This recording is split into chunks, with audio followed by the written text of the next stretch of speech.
Okey, bersama dengan rakan setugas kita Siti Izzawati yang berada di daerah Temburong pada pagi ini. Assalamualaikum. Waalaikumsalam warahmatullahi wabarakatuh. Ya, apa khabar Siti Izzawati? Alhamdulillah, saya dan kru yang bertugas pada pagi ini dalam keadaan yang sihat walafiat. Baik, kalau untuk hari Jumaat ini biasanya Siti Izzawati di samping selain daripada berkumpul bersama dengan keluarga, apakah aktiviti biasanya yang dilakukan? Tapi kita yakinlah sebagai seorang ibu memang sibuk dengan anak-anak akan belajar mengaji. Mungkin dapat dikongsikan bersama Siti Izzawati.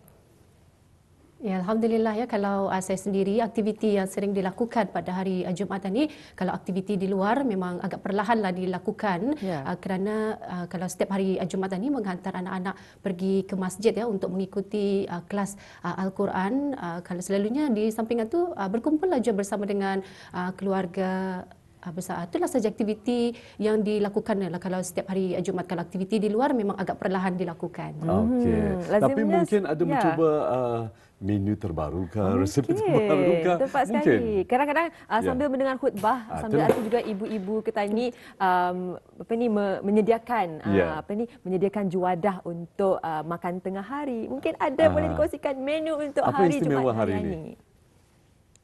Ya, kalau saya sendiri selalunya hari-hari biasa sibuk bekerja menunaikan tugasan tu selalunya memasaklah ni. Kalau ni berkumpul bersama dengan anak-anak mungkin belum pulang ada menu yang akan dibuat tengah hari ni, tapi mesti ada menu yang akan kita ni buat untuk untuk kita ni makan tengah hari.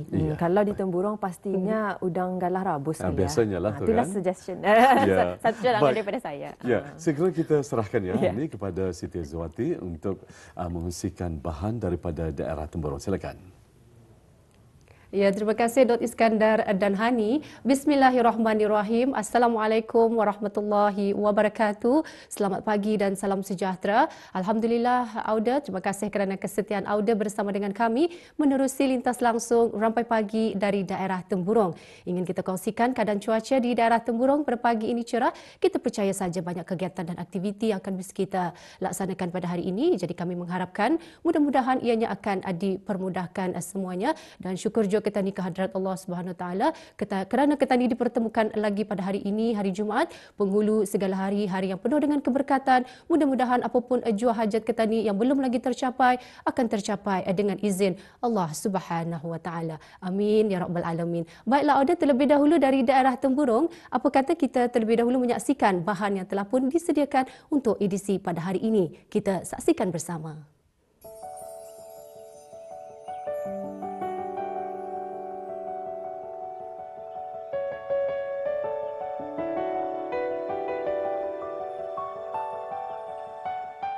Belia merupakan aset sangat berharga dalam pembangunan dan kemajuan negara.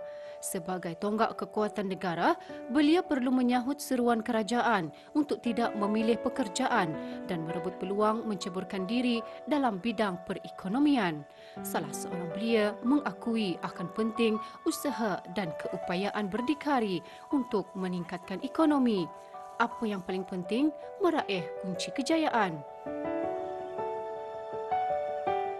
Cara meraih kunci kejayaan merupakan hal yang utama diperlukan oleh seseorang pengusaha ataupun seseorang ahli perniagaan.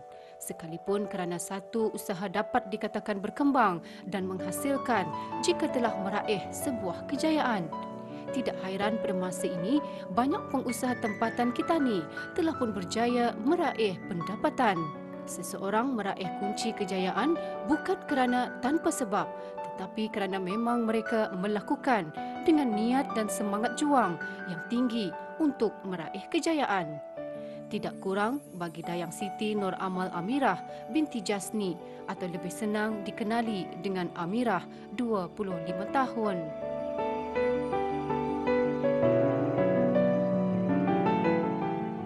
Beliau juga mengongsikan apabila ingin melakukan sesuatu perniagaan, perlunya ada semangat, semangat dan semangat.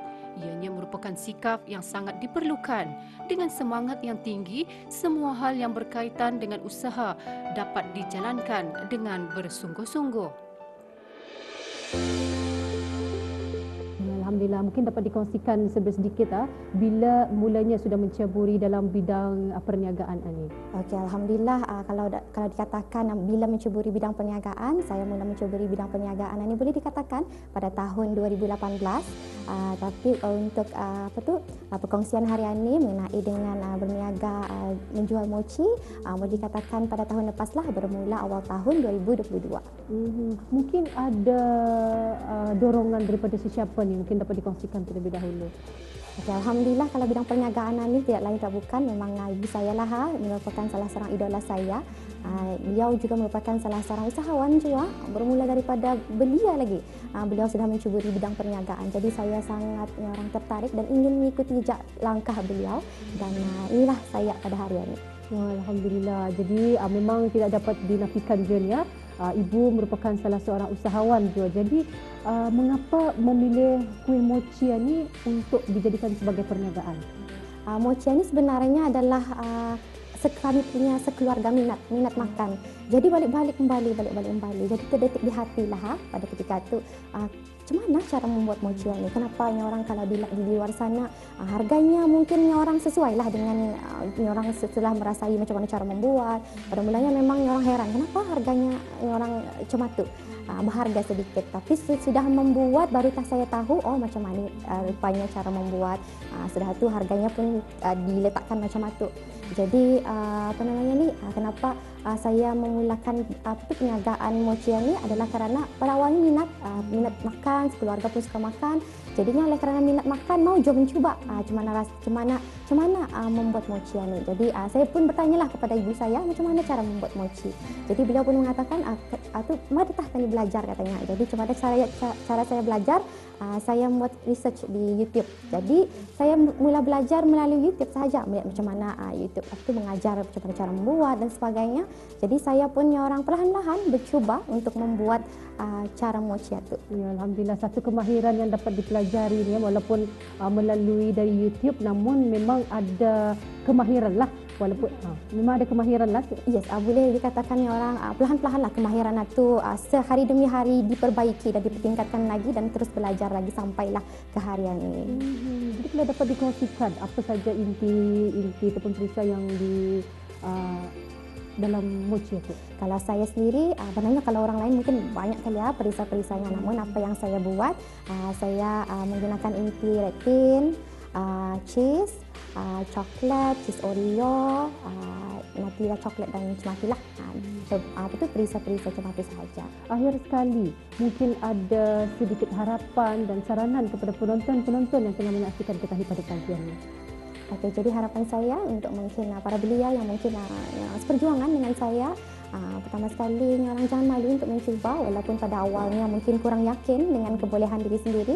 Tapi hakikatnya apabila tani berani mencuburi bidang itu, insya-Allah walakhirnya pun boleh juga, asalkan jangan pernah putus asa, terus mencoba, kejarlah apapun impian yang ingin dikejar, dan insya-Allah pada akhirnya akan membuahkan hasil juga.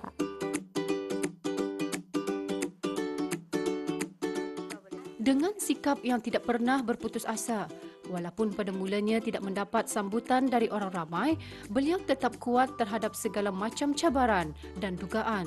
Sikap ini harus dimiliki oleh para usahawan.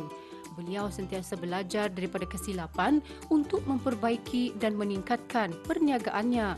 Namun, beliau sentiasa akan mencari peluang dan ruang yang ada ketika menghadapi saat yang sukar, dan beliau percaya bahawa banyak yang harus dipelajari dari mereka yang telah berjaya dalam bidang keusahawanan. Sebenarnya masih banyak hal yang boleh membuat usahawan untuk meraih kunci kejayaan. Namun menurut beliau, mudah-mudahan dengan adanya apa yang telah pun dikongsikan dapat memberikan sokongan bagi mereka di luar sana yang sedang menceburi bidang perniagaan.